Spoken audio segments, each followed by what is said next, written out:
आपका स्वागत है हमारे चैनल पर। इस वीडियो में आपको मिलेगा कनाडा में कलयुगी सास ने पार की सारी हदें।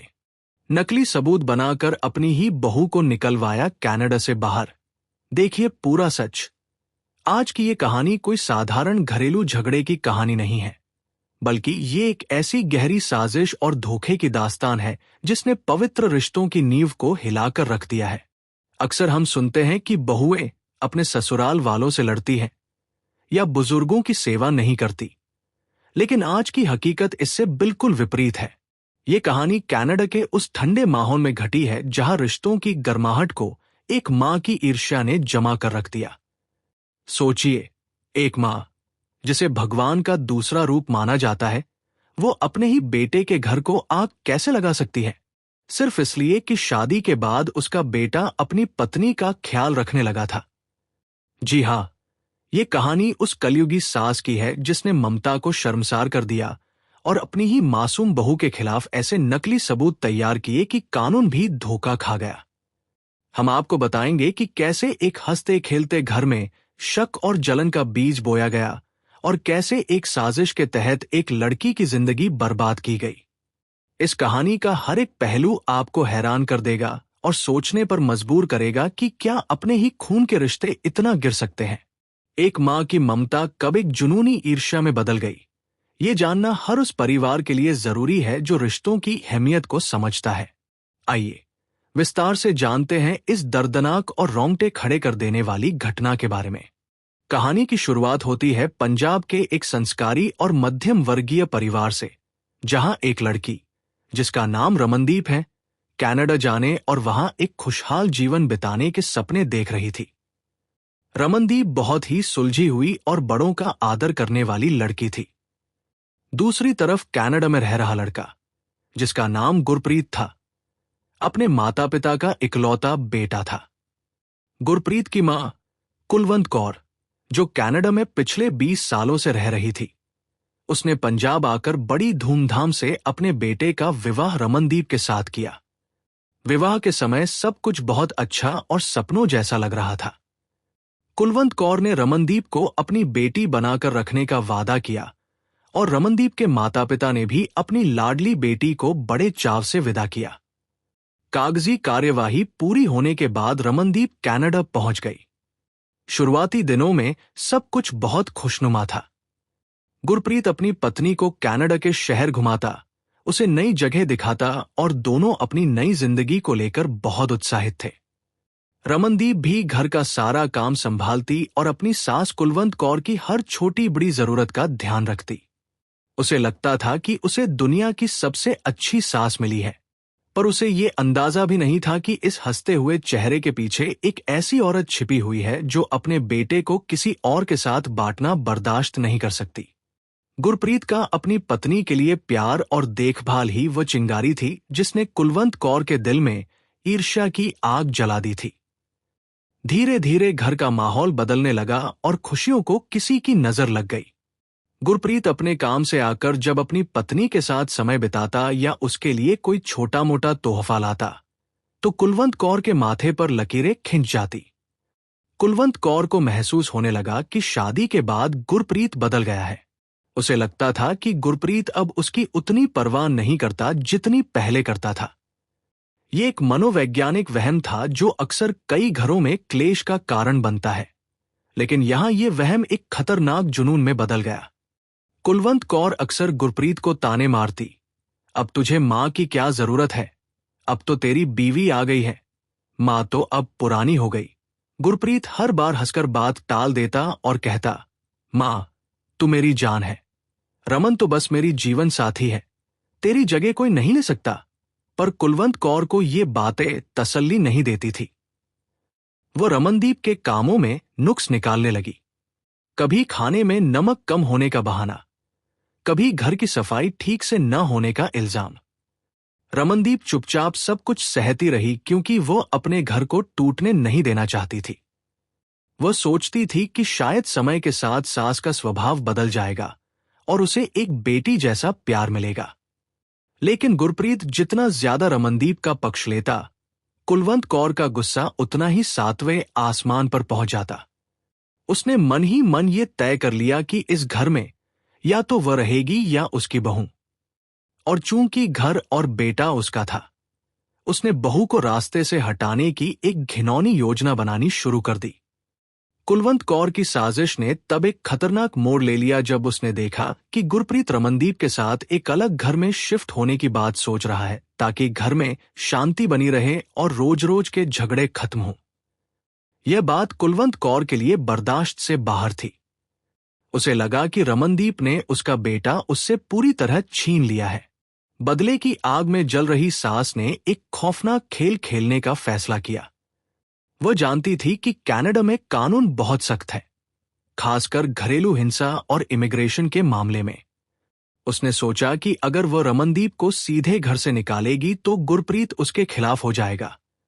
इसलिए उसने कानून का सहारा लेकर रमनदीप को गलत साबित करने की ठान ली। कुलवंत कौर ने चोरी छिपे अपने ही घर में हालात बिगाड़ने शुरू किए। उसने अपने शरीर पर खुद ही मामूली चोटें मारनी शुरू की और पड़ोसियों के पास जाकर झूठी शिकायतें करनी शुरू कर दी कि उसकी बहू उसे मारती पीटती है और खाना नहीं देती। वह बहुत ही शातिर तरीके से लोगों के सामने रोने का नाटक करती, जिससे लोग उसकी बातों पर विश्वास कर लेते। इतना ही नहीं, उसने रमनदीप के फोन से कुछ फर्जी मैसेज भी तैयार करवाए जो ये दर्शाते थे कि रमनदीप ने ये शादी सिर्फ कनाडा की PR लेने के लिए की है और उसका पीछे भारत में किसी और लड़के के साथ चक्कर है।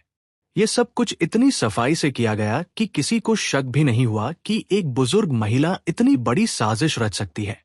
वह काला दिन भी आ गया जब कुलवंत कौर ने अपने आखिरी पत्र खोले और मानवता को शर्मसार कर दिया। एक दिन जब गुरप्रीत काम पर गया हुआ था, कुलवंत कौर ने घर में तोड़फोड़ की, सामान बिखेर दिया और अपने कपड़े फाड़ लिए। उसने पुलिस को फोन कर दिया और रोते बिलखते हुए आरोप लगाया कि रमनदीप ने उस पर जानलेवा हमला किया है। जब पुलिस आई तो कुलवंत कौर जमीन पर पड़ी रो रही थी और रमनदीप हक्की बक्की एक कोने में खड़ी थी। उसे समझ ही नहीं आ रहा था कि ये क्या हो रहा है। पुलिस ने शुरुआती जांच में सास के बयानों और चोटों को देखते हुए रमनदीप को हिरासत में ले लिया। जब गुरप्रीत घर आया तो उसके पैरों तले जमीन खिसक गई।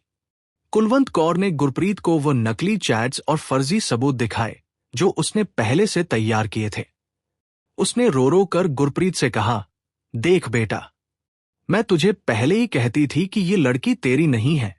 ये सिर्फ कनाडा आने के लिए तेरे साथ शादी करवा कर आई है और अब मुझे रास्ते से हटाना चाहती है ताकि ये तुझे लूट सके। गुरप्रीत, जो अपनी मां पर अंधा विश्वास करता था, वो ये सब देखकर टूट गया। मां की अदाकारी इतनी जबरदस्त थी कि गुरप्रीत को अपनी पत्नी की बेगुनाही पर शक हो गया। उस समय रमनदीप की कोई सुनवाई नहीं हुई। घरेलू हिंसा के गंभीर आरोपों और शादी को फ्रॉड बताने वाले सबूतों के कारण रमनदीप का वीजा रद्द होने की कगार पर आ गया। कनाडा के कानून के मुताबिक अगर शादी फ्रॉड साबित होती है या स्पॉन्सर करने वाले परिवार के साथ हिंसा होती है तो डिपोर्ट किया जा सकता है। कानूनी दामपेच और सास की गवाही के बाद रमनदीप को कनाडा से डिपोर्ट कर दिया गया। उसके सुनहरे भविष्य के सपने, उसका शादीशुदा जीवन और उसकी इज्जत सब कुछ मिट्टी में मिल गया। वो पंजाब वापस आ गई, जहां समाज ने उसे क्लेशी बहू और लुटेरी दुल्हन के ताने मारने शुरू कर दिए। उसके माता पिता भी शर्मसार थे। उन्हें अपनी बेटी पर भरोसा तो था पर सबूतों के आगे वे बेबस थे। उधर कनाडा में गुरप्रीत उदासी के आलम में डूब गया। वह सोचता रहता कि जिस लड़की के साथ उसने इतना प्यार किया, उसने उसकी मां के साथ इतना बुरा सलूक कैसे किया। कुलवंत कौर अब खुश थी। उसे लगता था कि वह जीत गई है। उसका बेटा अब सिर्फ उसका था। पर कहते हैं न कि झूठ के पैर नहीं होते और पाप का घड़ा एक दिन जरूर भरता है। रमनदीप के जाने के कुछ महीनों बाद गुरप्रीत को घर के स्टोर रूम में पुराना सामान ढूंढते हुए एक डायरी और एक पुराना फोन मिला जो कुलवंत कौर का था। उस फोन में कुछ ऐसी वॉइस रिकॉर्डिंग मिली जो कुलवंत कौर ने अपनी किसी खास सहेली को भेजी थी। उन रिकॉर्डिंग्स में कुलवंत कौर हंस कर बता रही थी कि कैसे उसने रमनदीप को खसाया, कैसे उसने अपने आप को चोटें मारी और कैसे नकली चैट्स बनवाई। वो कह रही थी, मैंने अपना बेटा वापस ले लिया, अब वह मेरे पास ही रहेगा। वो लड़की अब कभी वापस नहीं आ सकती। ये सुनकर गुरप्रीत के होश उड़ गए, उसकी दुनिया ही घूम गई। उसे विश्वास नहीं हो रहा था कि जिस मां के लिए उसने अपनी बेगुनाह पत्नी को छोड़ दिया, वो मां असल में उसकी जिंदगी की बर्बादी की जिम्मेदार थी। सच्चाई सामने आने के बाद जो तूफान गुरप्रीत के अंदर उठा, उसे शब्दों में बयान करना मुश्किल है। वह सीधा अपनी मां के पास गया और उसके सामने वह सबूत रख दिए। कुलवंत कौर के पैरों तले जमीन निकल गई। उसने बहाने बनाने की कोशिश की, मगरमच्छ के आंसू बहाए, पर गुरप्रीत की आंखों में जो नफरत और दर्द था, उसने उसे चुप करवा दिया। गुरप्रीत चीखा, मां, तू मेरी खुशी की कातिल है। तूने सिर्फ रमन को ही घर से नहीं निकाला, तूने आज अपने बेटे को भी खो दिया है। कुलवंत कौर रोने लगी और कहने लगी कि उसने ये सब उसके प्यार के लिए किया था, क्योंकि वो डरती थी कि वो बुढ़ापे में अकेली रह जाएगी। पर गुरप्रीत के लिए ये प्यार नहीं, बल्कि एक जहरीला स्वार्थ था। गुरप्रीत ने तुरंत वकीलों से संपर्क किया और सच्चाई बताकर रमनदीप को वापस लाने की कोशिश शुरू की। पर कानूनी प्रक्रिया इतनी जटिल हो चुकी थी कि रिश्ते में पड़ी दरार को भरना और कानूनी दाग धोना बहुत मुश्किल था। रमनदीप उधर पंजाब में डिप्रेशन का शिकार हो चुकी थी। हालांकि गुरप्रीत ने माफी मांगी, पर जो जख्म रूहों पर लगते हैं, वे आसानी से नहीं भरते। इस घटना ने सिर्फ 2 इंसानों को ही नहीं, बल्कि 2 परिवारों को तबाह कर दिया। कुलवंत कौर आज उस बड़े घर में बिल्कुल अकेली है, क्योंकि गुरप्रीत उसे छोड़कर अलग रहने चला गया है। जिस बेटे को पाने के लिए उसने ये सब किया, अंत में उसने उसी बेटे को हमेशा के लिए खो दिया। अब वो अपने किए पर पछता रही है, लेकिन अब बहुत देर हो चुकी है। इस दिल दहला देने वाली घटना से हमें ये शिक्षा मिलती है कि ईर्ष्या और असुरक्षा की भावना इंसान को अंधा कर देती है। हम अक्सर बहुओं को दोषी ठहराते हैं, पर हमें ये समझने की जरूरत है कि एक सास को भी मां बनकर रहना चाहिए, न कि प्रतिद्वंद्वी या सौतन। जब माता पिता अपने बच्चों के वैवाहिक जीवन में जरूरत से ज्यादा दखलंदाजी करते हैं या बहू को अपनी बेटी की बजाय एक दुश्मन के रूप में देखते हैं, तो हंसते खेलते घर उजड़ जाते हैं। मां बाप को समझना चाहिए कि बेटे की शादी के बाद उसकी जिम्मेदारियां बंट जाती हैं, प्यार नहीं घटता। बहू कोई बाहरी औरत नहीं जो बेटे को छीनने आई है, बल्कि वह परिवार का हिस्सा बनने आई है। वो भी अपना घर-बार छोड़कर आती है। कुलवंत कौर की कलयुगी सोच ने साबित कर दिया कि रिश्ते खून से नहीं, विश्वास और त्याग से बनते हैं। आज रमनदीप और गुरप्रीत जिस दर्द से गुजर रहे हैं, उसकी जिम्मेदार सिर्फ और सिर्फ एक मां की झूठी जिद थी। ये कहानी हर उस सास के लिए एक सबक है जो अपनी बहू को दबाने के लिए साजिशें रचती है। याद रखें, झूठ के सहारे खड़ी की गई इमारत एक दिन गिरती जरूर है और अपने नीचे सब कुछ दबा लेती है। अगर हमें समाज में ऐसी घटनाओं को रोकना है तो हमें अपनी सोच बदलनी होगी और रिश्तों में जगह और इज्जत देनी सीखनी होगी। अगर आपको ये वीडियो बढ़िया लगी तो कृपया हमारे चैनल को सब्सक्राइब और वीडियो को लाइक जरूर कर लें। धन्यवाद।